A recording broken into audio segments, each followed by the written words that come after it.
All right, welcome to this explainer. Today, we're diving into a massive, fundamental shift in how the global economy handles the life cycle of products. We're going to demystify the 2026 Extended Producer Responsibility Regulations.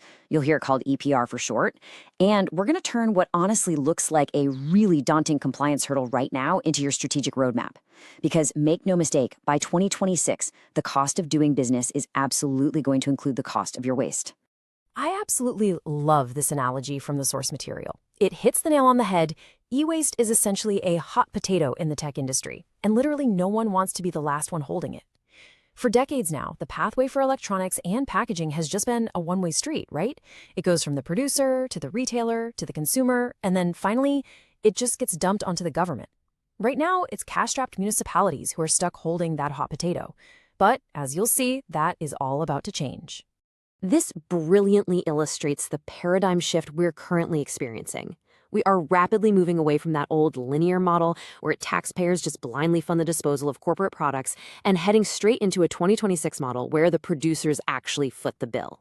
Simply put, if you manufacture, import, or brand a product, you are going to be financially responsible for its ultimate disposal. So here is our roadmap for today's Follow the Money briefing. We'll quickly cover the cost of doing business, the polluter pays principle, how eco-fees work, lessons from Germany, Nepal's deposit-refund system, and finally, your 2026 business playbook. Okay, let's jump straight into Section 1, the cost of doing business and resource efficiency. The reality is, our market is rapidly running out of resources, and policy is shifting hard to force efficiency. To really grasp this, we need to clearly define extended producer responsibility, or EPR. Fundamentally, this is a policy framework that forces manufacturers, brand owners, and importers to actually take accountability for their products across their entire life cycle. We're talking from the very initial design phase all the way to the landfill or the recycling center. It's an approach completely designed to incentivize better, greener product design by hitting the one thing businesses care about most. You guessed it, the bottom line. Now, why are we talking about this right now? Well, it comes down to this pivotal year, 2026. Look, EPR isn't exactly a brand new concept, but 2026 is the year it shifts from just being a framework-building exercise into full, aggressive operational enforcement on a global scale. We're talking strict enforcement across multiple jurisdictions, covering everything from your packaging to textiles to complex electronics. Moving right along to Section 2, the polluter pays principle and internalizing costs. Ultimately, this whole shift comes down to one thing: the Polluter Pays principle. This is the absolute backbone of the legislation we're unpacking today.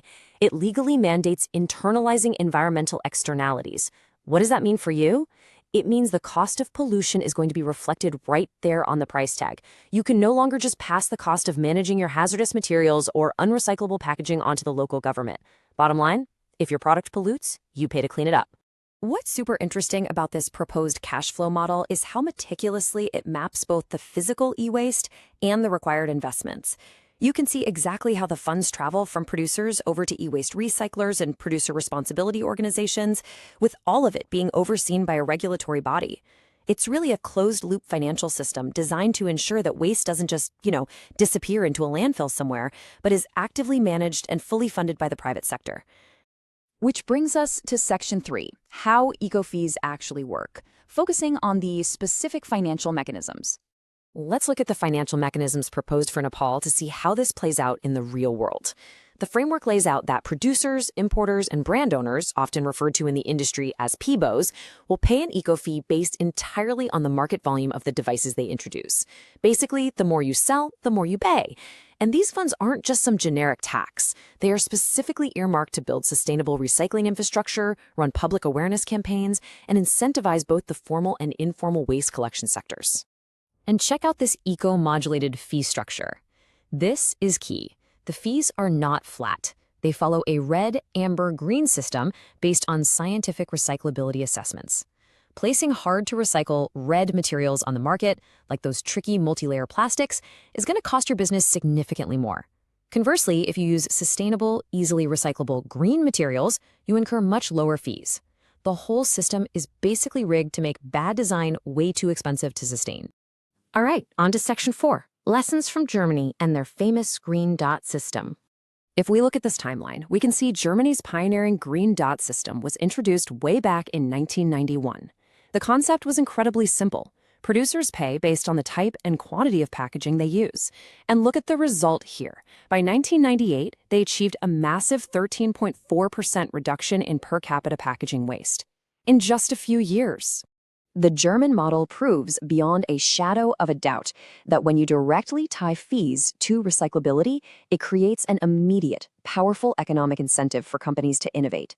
When producers realized they could save literal millions by simply using lighter, more recyclable packaging, they changed their designs overnight. This is exactly the kind of behavioral shift that the 2026 regulations are aiming to replicate on a global scale. Let's pivot to Section 5, Nepal's proposed deposit-refund system, and how it handles consumer incentives. Let's walk through this process. This proposed deposit-refund system, or DRS, builds a really clever continuous loop. Step 1, a consumer buys a device and pays a small initial deposit. To get that money back, they actually have to return their old broken gadget to an authorized drop-off point, where it gets logged with an end-of-life certificate, and then the refund is issued. It financially rewards consumers for doing the right thing, which ensures a remarkably high recovery rate for e-waste. Now, here's a critical compliance detail that your financial controllers and marketing teams need to be aware of right now. According to regulatory drafts, like those in the EU and other regions, these EPR fees absolutely cannot be buried or absorbed invisibly into your pricing. Authorities mandate that they must be completely transparent and shown entirely separately on all invoices.